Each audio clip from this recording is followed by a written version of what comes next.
After a difficult weekend in Miami, several drivers felt much more confident during sprint qualifying and were encouraged by the pace of their cars, even though many admitted their laps were not perfect. One driver explained that this circuit suited him far better than Miami, so he expected stronger performance here, but he still described his session as messy because he made mistakes in SQ2 and struggled with cold tires on his soft tire run.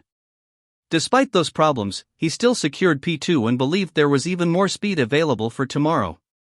Another driver admitted the team had been worried after practice because they lacked confidence in the car, but overnight setup changes completely improved the feeling of the car and helped him reach third place.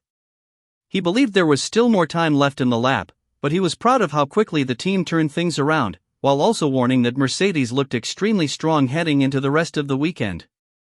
One driver called it his best qualifying session in a long time and praised the engineers for making excellent setup adjustments that gave him confidence from the very beginning of practice.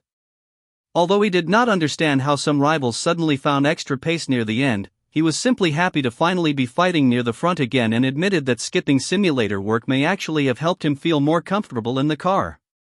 On the other side of the garage, another driver struggled badly with braking issues and said he entered corners almost expecting the car to go straight on because he had so little confidence under braking.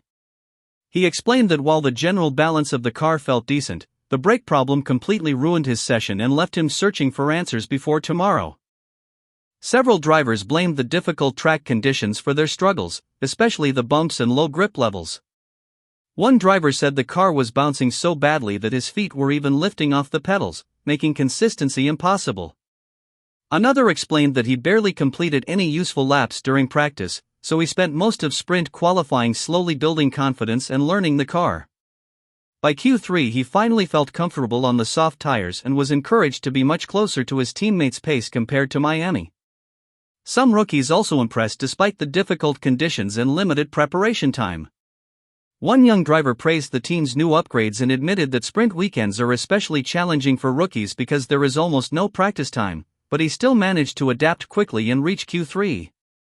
Another rookie celebrated reaching SQ3 for the first time this season and described it as proof that both the team and his own performances were improving race after race.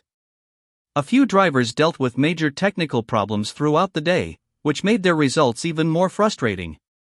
One driver explained that he completed only a handful of laps because the car broke down early in practice, forcing him to learn the track during sprint qualifying itself while also managing traffic, tire preparation, and changing track conditions.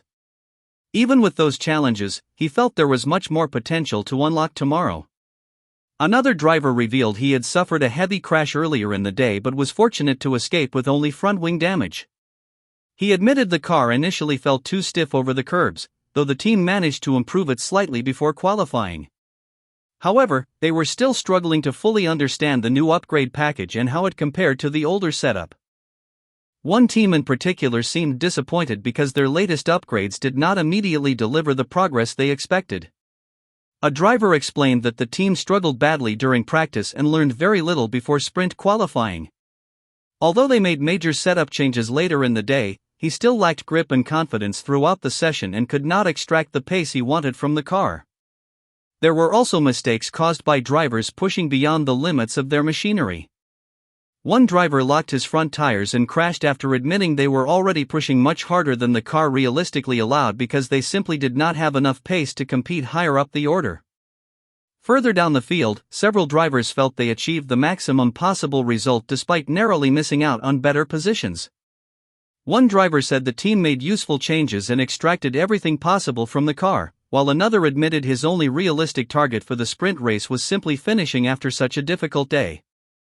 Bad luck also ruins sessions for some competitors. One driver explained that traffic completely destroyed his qualifying lap because he started behind a large pack of cars and lost huge amounts of time on the straights.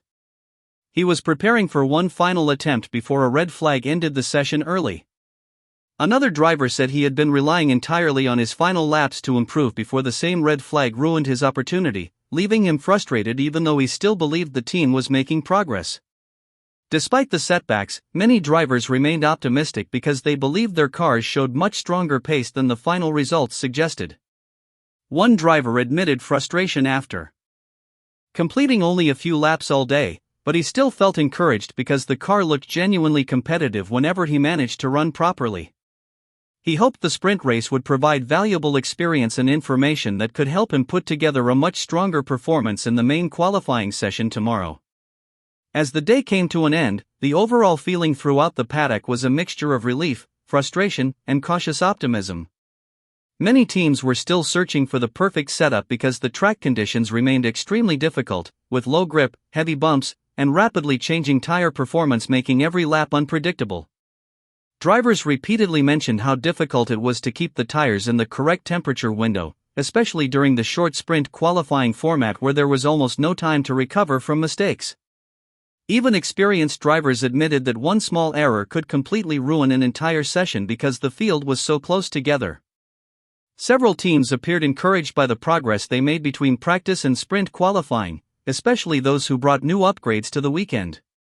Engineers spent most of the day experimenting with setup changes, suspension adjustments, and tire preparation in an effort to make the cars more stable over the rough curbs and bumps. Some drivers felt immediate improvement after the changes, while others still struggled to fully trust the car at high speed. One of the biggest talking points in the paddock remained Mercedes' impressive pace, with multiple drivers openly admitting that the team looked very strong compared to the rest of the field. Even rivals who were satisfied with their own performances believed Mercedes could be the team to beat for the remainder of the weekend. For the rookies, the sprint weekend format continued to be one of the hardest challenges because they had very limited time to adapt to the circuit and understand the behavior of the cars. Despite this, several young drivers impressed by learning quickly and keeping calm under pressure. They explained that every lap became a learning experience, especially while dealing with traffic, tire preparation, and constantly evolving track conditions. Some even admitted that they were still discovering new details about the circuit during qualifying itself because they had missed important practice laps earlier in the day due to technical problems or interruptions. Other drivers focused heavily on fixing specific weaknesses before the next session. Brake confidence, tire temperatures, and stability over bumps were mentioned repeatedly as the main concerns. One driver admitted he could not attack corners properly because he simply did not trust the brakes, while another explained that the car's bouncing made it physically difficult to keep control of the pedals. Teams plan to spend the night studying data carefully in hopes of finding solutions before tomorrow's qualifying and sprint race. Engineers were expected to analyze every detail, from suspension settings to tire preparation methods, as they searched for even the smallest performance gain. Although there were crashes, red flags, and disappointing results throughout the day, most drivers still believed there was plenty left to fight for over the rest of the weekend. Many pointed out that sprint qualifying only sets the grid for the shorter race and that the main qualifying session would still provide another opportunity to recover. Some drivers who finished outside the top positions remained surprisingly positive because they felt their true pace was much stronger than the final standings suggested. Others simply hoped for a cleaner day without technical issues, traffic, or interruptions so they could finally show the full potential of both themselves and their cars.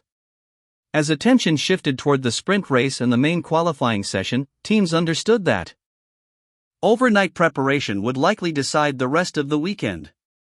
Mechanics and engineers stayed deep inside the garages studying telemetry, comparing setups, and searching for answers after such an unpredictable day.